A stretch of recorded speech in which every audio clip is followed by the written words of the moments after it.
Hi అండి, అందరూ ఎలా ఉన్నారు? చంద్ర @CA వ్లాగ్స్ యూట్యూబ్ ఛానల్కి స్వాగతం. మీరు ఇప్పుడైతే చూస్తున్న ఈ వీడియో అందరికీ తెలిసినదే. ఒక కాలువ, దాని ప్రత్యేకతలు, దాని గురించి వివరాలు, ఎంత పొడవు ఉంది, ఎంత దూరం ప్రయాణిస్తుంది, ఎన్ని గ్రామాలకి మంచినీటిని అందిస్తుంది అనే వివరాలు తెలుసుకుందాం ఫ్రెండ్స్. ఈ వీడియోని స్కిప్ చేయకుండా చివరి వరకు చూడండి, చాలా వాల్యుబుల్ ఇన్ఫర్మేషన్ ఉంది. ఈ కాలువ మన గుంటూరు జిల్లాలోది ఫ్రెండ్స్. గుంటూరు జిల్లాలో కొమ్మమూరు కాలువ అంటారు దీన్ని. ఆంధ్రప్రదేశ్ గుంటూరు జిల్లాలో దుగ్గిరాల నుండి బాపట్ల జిల్లా పెద్దగంజాం వరకు ప్రవహించే పంట కాలువ అండి.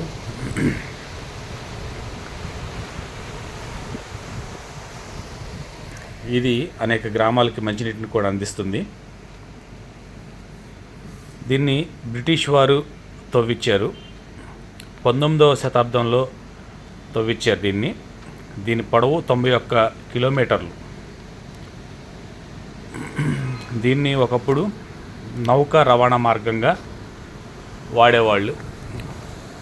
ప్రజలు ఒకప్పుడు ఒక ప్రాంతం నుంచి ఒక ప్రాంతానికి వెనకట్లో ఒక ప్రాంతం నుంచి ఒక ప్రాంతానికి ప్రయాణించాలంటే ఈ కాలువలో పడవల ద్వారా ప్రయాణించేవాళ్ళు. చాలా తక్కువ ఖర్చుతో రవాణా సౌకర్యం జరిగేది. ఇప్పుడైతే దీన్ని ఈ రవాణా మార్గంగా జల రవాణా మార్గంగా వాడతలేదు దీన్ని. చూస్తున్నారు కదా, ఈ లాకులు, ఇవి గేట్లు ఎత్తడానికి దించడానికి వాడే రింగుల్లాగా ఉన్నవి. చాలా పెద్ద కాలువ అండి ఇది. తెనాల నుంచి గుంటూరు వెళ్ళే మార్గంలో ఈ కాలువ కనిపిస్తుంది. నీళ్ళు వచ్చినప్పుడు అయితే చాలా అందంగా ఉంటుంది. దీన్ని చూస్తానికి చాలామంది వస్తారు. ఈ బ్రిటిష్ వారు కట్టించిన కట్టడాలు ఇవి కనిపిస్తున్నాయి. నురుగులు కక్కుతూ నీళ్లు ప్రవహిస్తున్నవి.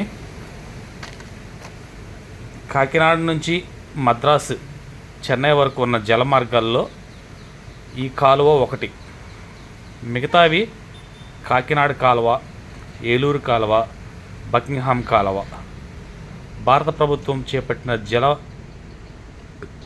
మార్గ ప్రాజెక్టులలో ఇది 4వది. కొమ్మమూరు కాలువలో ఇది ఒక భాగం. దుగ్గిరాల వద్ద మొదలవుతుంది ఈ కాలువ, చెనగంజాం దాకా ప్రవహిస్తుంది. ఈ మధ్యలో అనేక పంట పొలాలకి నీళ్లు మరియు మంచినీళ్ళు ఇంకా ముందు అంటే వెళ్ళే కొందిన తెనాల్లో అయితే మాకు బోరు వాటర్స్ పుష్కలంగా ఉంటాయి. పొన్నూరు, చినగంజాము అటు వెళ్ళేటప్పటికి మంచినీరు చాలా కష్టమైపోద్ది. ఇది కృష్ణానది నుంచి మొదలవుతుంది. బ్యారేజ్ నుంచి దుగ్గిరాల వరకు ఉన్న ఈ కాలువ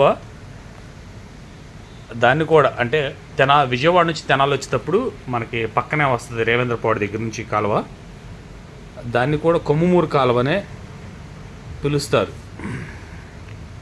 ఇది మొదలయ్యేదేమో దుగ్గిరాల దగ్గర డివైడ్ అవుతుంది. ఎండ్ అయ్యేది పెద్దగంజాం దాకా ఎండ్ అవుతుంది. దీనికి శాఖలు చాలా ఉన్నాయి. అంటే దీని నుంచి వేరు కాలువల ద్వారా నీళ్లు ఇంకా వేరే పల్లెటూర్లకి, గ్రామాలకి వెళ్తాయి. ఇది కృష్ణానదికి పశ్చిమ ప్రధాన కాలువ. కృష్ణా పశ్చిమ ప్రధాన కాలువ మరియు బకింగ్హామ్ కాలువ. 1885లో కృష్ణా బ్యారేజీ నిర్మించారు. తరువాత ఈ కాలువ, ఆ బ్యారేజీ నిర్మించిన తర్వాత ఈ కాలువను పూర్తి చేశారు. సాగునీటితో పాటు నౌకా రవాణా మార్గం కూడా ఇది బాగా ఉపయోగపడేది ఫ్రెండ్స్.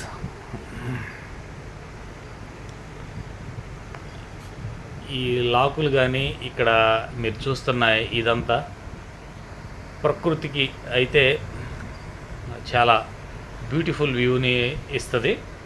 ఇక్కడ స్నానాల ఘాటు కూడా ఉంది, చాలామంది స్నానాలు చేస్తారు. కానీ చాలా ప్రమాదకరమైన కాలువ, లోతు ఎక్కువ. ఇందులో పడి బ్రతికిన వారి సంఖ్య చాలా తక్కువ, అంత ప్రమాదమైన కాలువ. దీనివల్ల ఎన్నో ప్రయోజనాలు ఉన్నవి. మంచినీళ్ళకి కానీ, చేపలు దీన్ని బేస్ చేసుకొని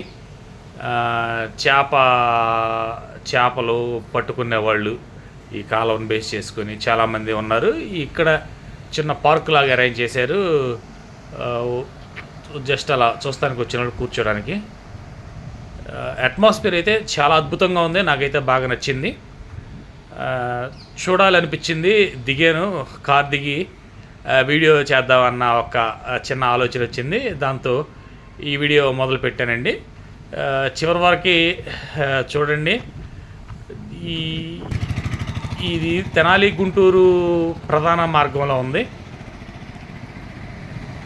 తెనాలి నుంచి గుంటూరు వెళ్ళాలంటే ఇదే మెయిన్. అటు కొలకలూరు మీదకి వెళ్ళినా ఈ కొమ్ముమూరు కాలువ తగులుతుంది, ఇటు నారాకోడూరు మీదకి వెళ్ళినా ఈ కొమ్ముమూరు కాలువ తగులుతుంది.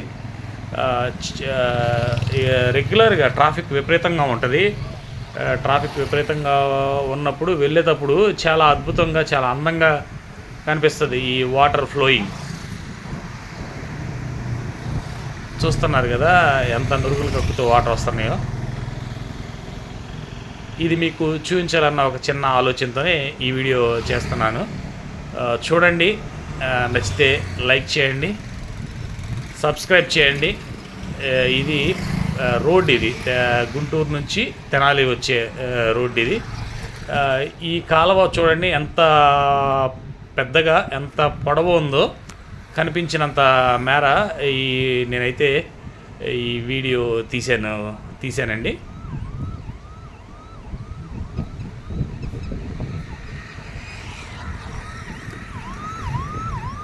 ఈ వీడియో తీసేటప్పుడు ఒక అంబులెన్స్ కూడా వెళ్తుంది. చూడండి, సబ్స్క్రైబ్ చేయండి ఫ్రెండ్స్, ఎంకరేజ్ చేయండి, మీ సహాయాన్ని ఇవ్వండి.